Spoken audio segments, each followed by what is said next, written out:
Kana Bridge of Spirits. So I finally beat this game a couple of days ago.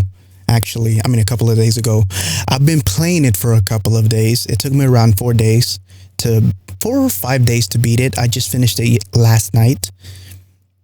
And I was playing for about an hour and 30 minutes every day that I got home from work. I really wasn't trying to rush through anything. I was kind of like just taking my time, enjoying the environment because it's a very beautiful game. And honestly, for Ember Labs' first game, it was like, I thought it was pretty well rounded, whether it came to like the animation, the gameplay, and the mechanics, the music, the story. I think everything basically fit perfectly, and it was a well-rounded way to end the story whenever you go to the end. Like, they could definitely do a second game from the same characters and not the exact same characters. I won't spoil anything. I'll let you know when I get into spoilers in case you haven't played the game or if you haven't beat it or you're planning to. But I'm just going to talk about like little stuff that's not spoilers. So yeah, they could definitely do a second game, but I'm definitely looking forward to seeing what they're going to create next and what kind of game they're going to make next. If they're working on more, I don't see why they wouldn't be. But I was excited for this game ever since I saw the trailer. And like halfway along the year, I realized, I forgot how I found out, but I found out that this development team were the same people that were doing the animation for the Majora's Mask. Like, I've seen this video a few years back. I think it came out like 6 years ago. And I was like, man, I really wish they made a Zelda TV show. Like, they need to hire these people because like it looks so beautiful at the time. Like, imagine this level of quality in the game that it is today, Kana Bridge of Spirits. Like, they had this level like 6-7 years ago whenever they made that short YouTube like film or whatever from Majora's Mask. And I was like, man, I hope one day they make a series, they hire this company. And I ended up finding out that they were making this game. Like, when I first saw the trailer for this game, I had no idea that it had anything to do with that same company. And when I found out, I was like, man, no wonder this game looks really beautiful. You have a lot of other games that look super realistic, or you have a lot of cartoony, arcadey style type games. You even have the Nintendo games that are more arcadey looking, that have like the cartoonish style, and they don't look bad, but they like, this one has a movie quality feel to it. The way that the gameplay plays out, everything is very smooth. From like the way that you jump and the animations that it does, from the lighting effects that happens all around you, or when you're fighting enemies, when your like weapons clash with other enemies, and when you're shooting like your bow and arrow, like just everything that has to do with animation in this game basically looks like a movie quality, like high quality movie.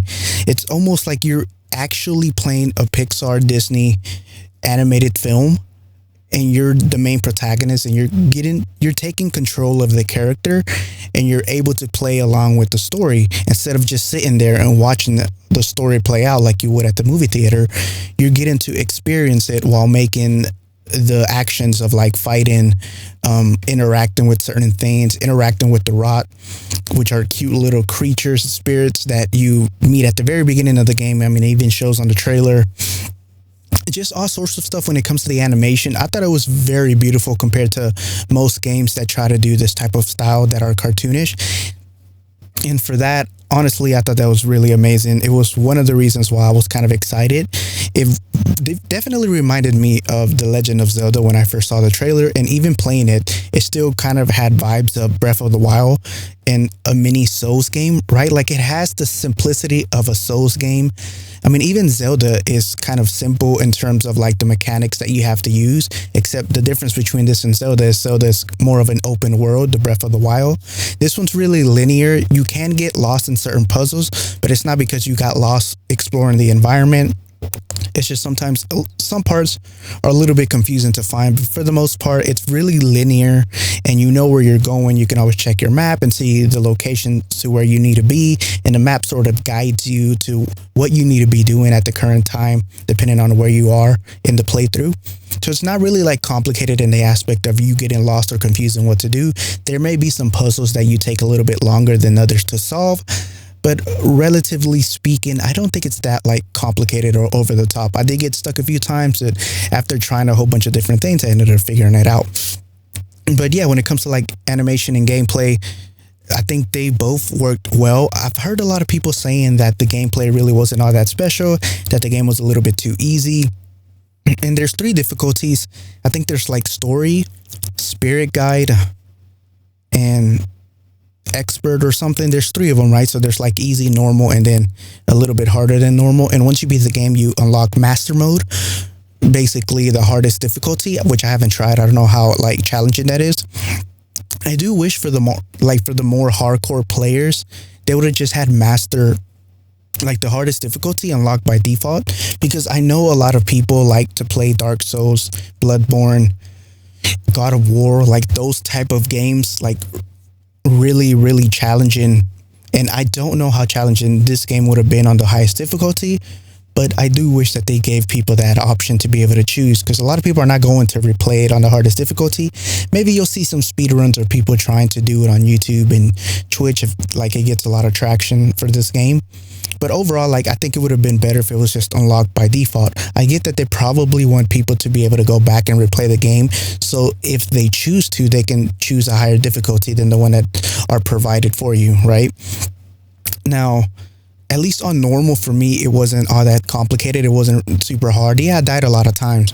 But for someone like me, honestly, like when it comes to these type of games, I'm very bad at them. Like Dark Souls, Sekiro, Neo, Bloodborne, even Breath of the Wild, which is supposed to be like more arcadey, right? And I've died plenty of times, and I've gotten stuck plenty of times on those games, and I got stuck a lot of times on this game too, right? But I think I'm like, when it comes to these type of games, I'm like a below average gamer, if I'm being like completely honest. When it comes to FPS, that's probably the only game that I'm at least average at.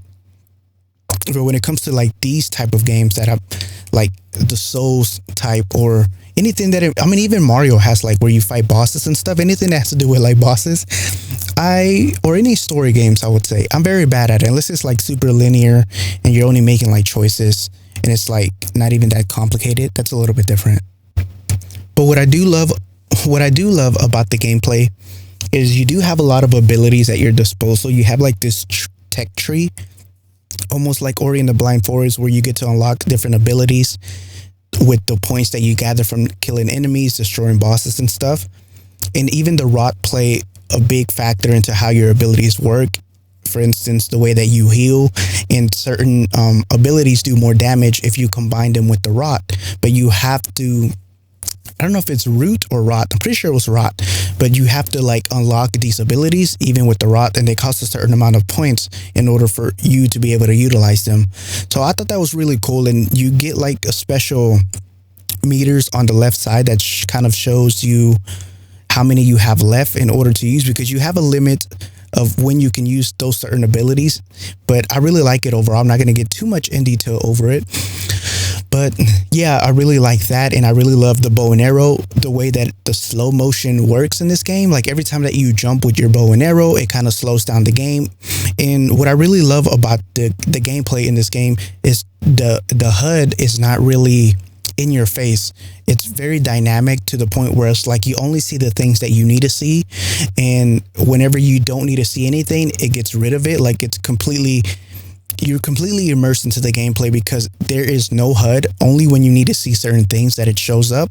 And even when you go in slow-mo, whenever you're like aiming down sight or locking onto a target to throw stuff, it does like this cinematic zoom in with the black bars on top and the bottom. And I thought that very like much added to the cinematics of the game, which made you feel more immersed. Like, I don't think the slow-mo was in, I mean, there is an ability in this game that you unlock that's a slow-mo that you can actually utilize differently, but when you jump, you just automatically are able to do slow-mo. I don't know if that's for animation purposes, or that's like a power that she's able to do, the character that you play as. Regardless, it was very beautiful to look at. The game was very beautiful to look at. I was using a mouse and keyboard. At first, I used the controller because I bought it on PlayStation 4 because I was kind of afraid that I wasn't going to be able to run it on my PC.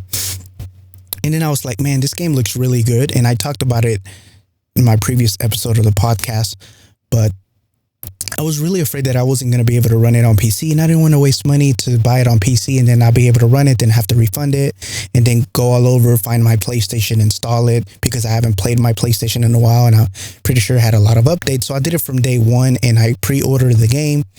And then when I started playing it for an hour, I was like, man, I'm really enjoying my time, but I don't know, man. Like, it's not as smooth as I thought it was going to be. So like, maybe I can get a little bit more frames on PC. So when I got the PC version, I was like, okay, let me try it. I already played an hour of it. I know I like the game. So yeah, I ended up buying it, and it ended up running perfectly fine. I even ended up overclocking my PC because I have a 970 GPU, and I was able to get at least 110 FPS, 120 FPS. I was hovering around there at max settings. So as beautiful as this game looks, it wasn't that hard to run. I mean, granted, I did have to overclock my GPU. If I didn't overclock, I was getting a lot of stutters here and there, but that has to do more with my PC than anything else. But yeah, overclocked it a little bit. And yeah, I used to do overclocking whenever I played story games, but since I don't really do that many story games, I tend to not do that, because most multiplayer games, I get perfectly fine FPS. I get like 120, 130. And if I have to, I lower the quality settings, because to me, that doesn't really matter as much. But when it comes to a story game, especially one like this, I want it to look as crisp as possible. Now, there were certain moments where like I was getting 130, I want to say, or 125 FPS. And like, I don't know, there were moments where I can see the game look very smooth. And I was like, man, I wish I had a good PC for these type of games. Like, it looks so smooth right now, but then it was only in specific areas. Like when I was in certain caves, I would get like really smooth frames, and then when I would get out of them, I would go back to like 100 to 111, which was still pretty smooth. But like compared, there was a big difference that I was able to notice, because I have a 144 hertz monitor, and like whatever frame rate I was getting inside these caves with all the lights around, like just shining in your face, and the abilities that you use, I thought it was very beautiful and silky smooth. I wish I could enjoy the whole game like that. Maybe one day, once GPUs are actually affordable and in stock and not being resold, I'll be able to experience games like this at like high FPS qualities, max settings. But yeah, overall, the gameplay, I thought it was fun. Like I said, a lot of people are saying that it's pretty simple, nothing innovating.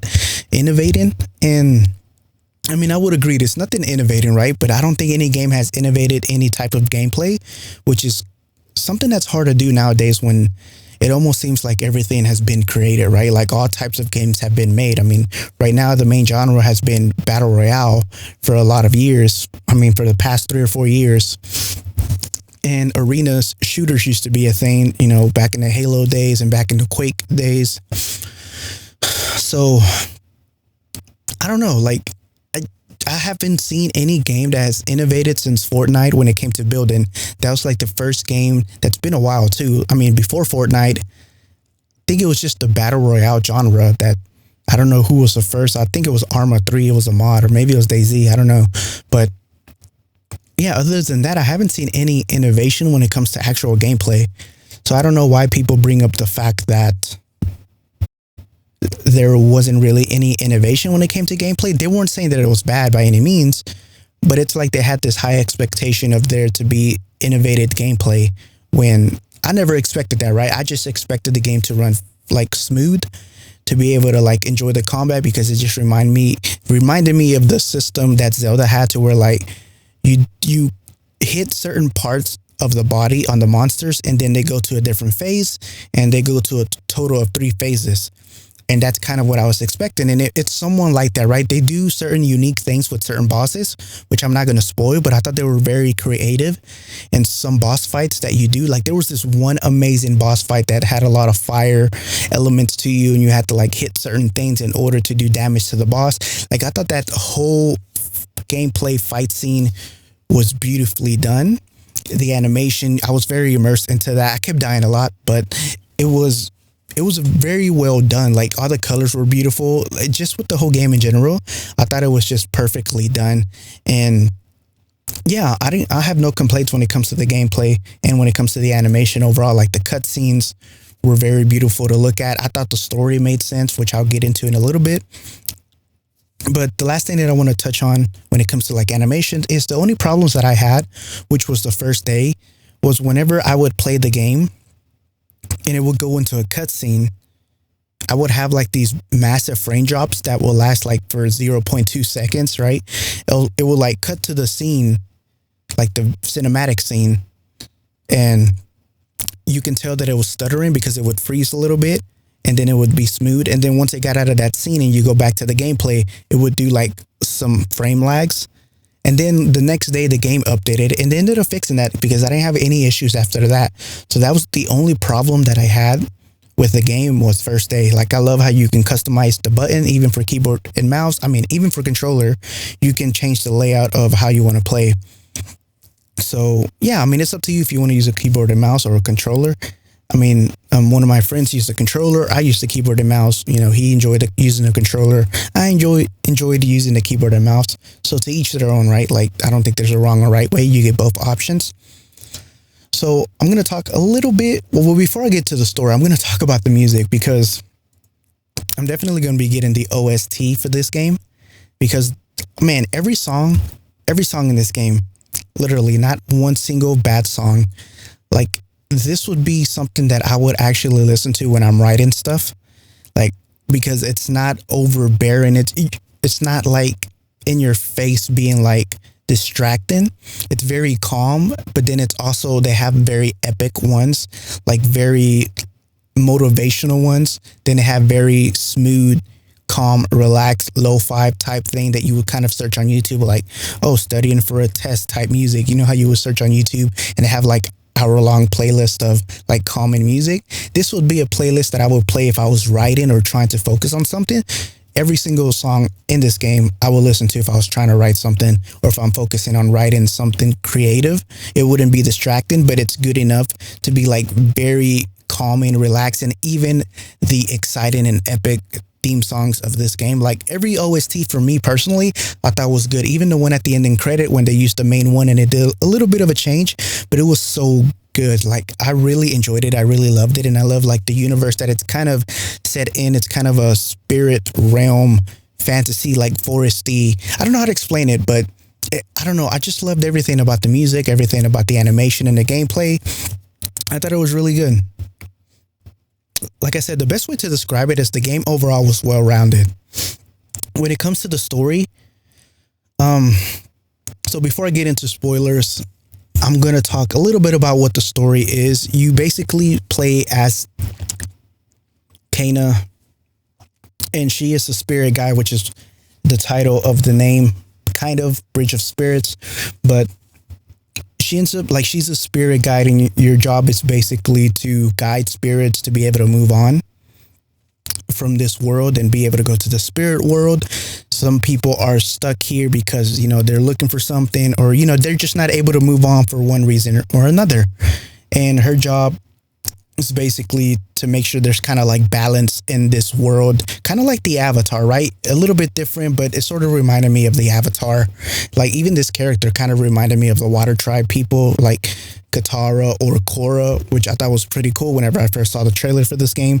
But yeah, you play as this character and you sort of end up going through this journey. You meet the Rots and you end up like, they end up hanging out with you, following you on your journey, which you see on the trailer, and you end up meeting, I would say this is a little bit of a spoiler, but not too much. You meet one of the characters in the trailer, but there's basically 3 arcs in this game, and you're helping them, like everything is connected, right? Like the first people that you run into, they have their own story and what happened and why they're not able to move on, and you realize like, okay, this is going on, so you remember. And, you know, you help them move on, and then you go to the next arc and you find these other people trying to help them move on, and you're like, okay, how is this connected to the last one? And then you get to the last arc and everything kind of connects together as to how they were all kind of connected and how each of them were affected by what happened at the end. And that's basically the whole like game, and without spoiling anything, right? Like you're helping people move on and you're kind of connecting the puzzles and trying to find like make balance in the world. And there's a reason like all these monsters are kind of spawning, which you see in the trailer, and everything just happens to show itself. So I thought overall, even the ending can set up for a next game, because it wasn't like a bad ending, you know, it was a decent good ending, right? Like it was a little bit sad because you get attached to certain things in the game and you're like, you having to see these certain things move on, because you know, they're after all they're spirits, but you have to like help them move on to the spirit world, and that is kind of like your job to keep that kind of balance. But yeah, I like how all you have like 3 separate stories, but all these stories kind of connect into one at the very end. Like it's kind of like if I did something in the world, like for instance, I threw a rock out a window, like a little example, but you know, I don't know where that rock I actually did besides broke the window, and then you were affected by me throwing that rock at that house window, and then by that person being affected, another person was kind of affected. But you're starting the story from the last person that was affected, and then you're making your way up to me, which is the person who caused the actions and choices of the other people to make those choices. And then you end up realizing, oh, that's why this happened, that's why they did this, that's why they did that, and oh, I was kind of like the root that started that action in the first place. And that's kind of how this game is. You're going through 3 stories, everything ends up connecting very well at the very end, and I thought it was very solid. Like, you know, all the boss fights and the characters, they were really unique, and the way that they looked and the designs and stuff, everything about it was just, you know, I enjoyed it. I thought it was pretty good, right? Like nothing overly new and something like super creative, but unique enough to be original on its own, that the creatures look like nothing I've ever seen before. I mean, they have a little bit of combination from Zelda stuff and like Dark Souls games, like combined into one. They have a lot of unique creatures in here and bosses that you fight. But yeah, overall the story was pretty good. So I'm going to get into spoilers right now. So if you haven't played the game, I would recommend that you basically not listen, right? Because, I mean, if you want to play and enjoy the story, I don't want to spoil it for you. So it's better to just stop listening. Or if you're just going to watch someone else play it, still, you know, don't get spoiled by me. You can come back and listen later, or you could just stop right here and stop listening. But in general, I'm not going to talk about like everything that happened in the game. I'm just going to talk about the certain things that I wanted to talk about. So the whole root or the cause of this started with a character named Toshi. He's basically the main villain in this game. And you do see him in the trailer. He's wearing like a mask and he has like a red staff.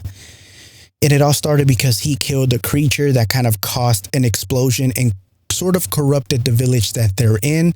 And it sort of unbalanced the nature of things, right? Like if you kill all the bears in the world, it sort of causes an imbalance in certain stuff. Or if you kill all mosquitoes in the world, it causes an imbalance in certain stuff, right? So it's the same thing here. It's like he killed this creature, and an explosion happened in process of killing that, and it kind of affected all these other characters that you're helping move on as well, because they all ended up dying in their spirit form now, and they're not able to move on because of something that they left behind before when they were alive. So, I mean, one of the first ones that you encounter was like you're trying to look for sibling's brother that his name is Taro. And that's the first 2 ghost spirits that you kind of meet. Well, I'm just going to say spirits, the first 2 spirits that you meet, and they show in the trailer, they have like green hair. They remind me of Deku from My Hero Academia. But yeah, you're trying to find their brother at the very beginning, and you're going through all these missions trying to find the brother, and a lot of things are kind of connecting, and it's starting to unravel, and you're starting to figure out like the corruption and what's happening. And the corruption meaning that there are a lot of evil spirits and a lot of like monsters, and there's a reason why all this is happening. And then once you move on from that, you help another character, and then once you get to the very end, you know, Toshi, which you do meet at the very beginning, and you're trying to figure out what it is, because your objective is basically to go to the mountain shrine to figure out what's causing all the corruption, and you kind of already end up finding it anyways, and she wants to make her dad proud. You get a little bit of backstory, not too much, but kind of like her dad basically died, and like the staff was sort of passed on to her. I do want to know more about spirit guides, and if they do make a second game, I hope we get some kind of origin, even if we don't get the same characters. Maybe play as their father or something. It'd be kind of cool. They can do a lot of stuff in this universe, so I'm very excited for that, for the future and the potential, what they can do. But it's probably going to be a long while, because I can't imagine how long it took them to make this kind of game, like knowing how well it's animated and how beautiful it looks. I just hope that it does well when it comes to sales. Like I said, I did buy it on the PlayStation 4 and on the Epic Store. I was going to refund it on the PlayStation, but I kind of decided to, like, you know what the hell? I really enjoyed this game. I'm just going to let them have the money, whatever, right? Like, yeah, I do need it. I mean, I don't need it, but it's like, it could become useful if I want to buy another game, right? Because, sometimes I am struggling, but you know what? I really enjoyed this game, and I thought it was a lovely game, and I had a good time. So, you know what? I'm not even going to try to refund it. I played an hour. I had a good time. It was kind of my fault for not buying it on PC first. Maybe it would have been fine. But yeah, I mean, that's basically the story. You end up finding out that Toshi killed this creature, and it sort of had an unbalance in the nature of things. And the reason that he killed it was because a lot of things were going wrong in his village, and they were having to move, basically, and he didn't want to move from the village, and he blamed the spirit or something. He was blaming something. That part I didn't quite get, but he put the blame on them, on these creatures, saying that, what did we do wrong? Why are you punishing us? So that's why he takes, vengeance on this creature, because, he assumes that it was the creature's doing. I don't know if it was or not. That part is what I don't get. But yeah, from killing it, the explosion happens, like I said. So you end up fighting him, as well as like Taro, the brother, and all the other people that you're trying to help move on, because they end up being corrupted as well, in the sense that they get kind of consumed by the corruption that's going on. So they turn into like these boss fights that you fight, and then you kind of help cleanse them, and you help them and set them free, and they're able to go to the spirit world, to where they can be with their family and stuff like that, or their loved ones. So I thought that was pretty cool, and I really love like the universe that it's set in, and how everything kind of connected together.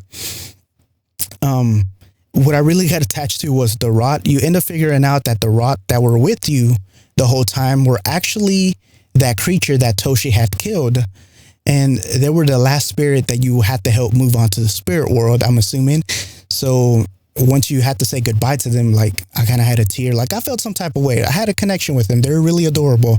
Like, you do get connected to these rots, and like, they're really adorable creature. I mean, they play a big role in helping you, like, with all the abilities that you have.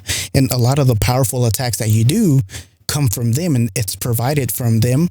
And yeah, they help you move a lot of stuff as well, that you can kind of command them throughout the game. And when you end up realizing that they were traveling you with the whole time, it was basically the creature that Toshi had killed, it's kind of like, oh, damn, everything kind of connected regardless, right? The story connected of what happened, but also like the creature, we don't know what happened, right? Like, we know that people turn into spirits. Some of them move on. Some of them are not able to move on. And the rot was not able to move on, I'm assuming, because there was corruption in the village, in this world that you take place in. And I'm assuming that's why they weren't able to move on. Maybe I'm wrong. Maybe there's a little bit confusion going on there with me understanding. But as far as I know, that's how I understood it. And they were basically like the creature. And once they combine, right, like, there were these little adorable creatures. And at the end, once they're trying to move on to the next world or whatever, they combine into the big creature that you kind of saw being killed by Toshi. So overall, well-rounded game. I thought it ended perfectly. It ends with her sitting down, meditating. Oh, and speaking of meditating, I think the last thing that I want to touch on is just a little bit. Man, there's like, if you play the game, but you know how there's certain games to where you increase your health in different ways. In this game, once you beat certain bosses, you get to sit on this meditation platform thing, and it's different in different areas depending on the boss that you're fighting.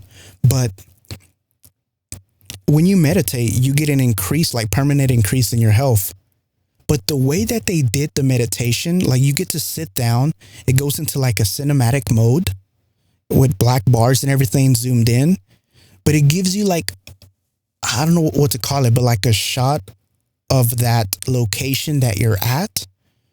and it's like showing you everything like a sky view of how it looks, an aerial view. And I thought it was very beautiful. Like every time that I sat in those meditation zones after fighting a boss, I would just sit there and kind of look at everything that they created because it was really pretty. Like it was really stunning to look at. And I never seen something like that in a game. I don't know, maybe I just haven't played that many games, story games. But I thought that was a very unique way of doing the, like increasing the health bar while at the same time showing off how their game looks, because you can tell like they did it so they can show off a lot of their world. And I thought that was really well done. And they even have a photo mode to where it's very interactive. Like if you choose to go into this photo mode, all the rot and even the character you play as Kana, she smiles and everything. The creatures smile, like they're adorable. Some of them are like jumping, some of them are kind of like eyeballing you and stuff. Like it's really adorable and really cute in general, everything that they kind of do whenever you go into this photo mode. So I thought that was really well done as well. But that's kind of like the thing that I wanted to touch on, was a little bit of the meditation thing. I thought that was pretty neat. So overall, my experience with the game, I thought it was a fun time. I enjoyed it. I had fun. I was really invested in the game. You know, I was like really immersed into it. And there's really nothing else that I can say. Honestly, I don't have any negative things to say except for, which this comes to like me maybe being bad at the game. But I was never, I think it was only twice, but I was only ever twice able to parry enemies. I don't know what it is about this game, but I am trash at parrying, because when you parry, you kind of stun the enemy and they kind of stay still and you're able to hit them. I was only able to do that twice throughout the whole game. Every time that I tried, I got my ass beat. And I never tried again. I just dodged or used my shield. But I was never able to properly time my parry. Like I was either too slow and I got hit, or I did it too fast and, you know, my shield was intact and they just hit my shield. But the parry looks so cool. Like, you know what I'm talking about when you parry on like Zelda and like all these other type of games. Like it's so fun to do parries, but for some reason I struggled to do that in this game. I don't know what it was or why I couldn't get the hang of parrying in this game. That was my only frustration when it came to this game, that I just was not able to parry, and I wish that I was able to do it a lot more. But yeah, other than that, I really have no complaints. The game is stunning to look at. Cutscenes and gameplay, like gameplay looks just as beautiful as the cutscenes. So anyways, that's all I wanted to talk about. My overall thoughts, not really a review. That's why I don't give it a score or anything. You know, I'm just giving a little bit of summary and stuff about the game. So anyways, hopefully you enjoy the game as much as I did, or enjoyed watching it if you watch someone's gameplay of it.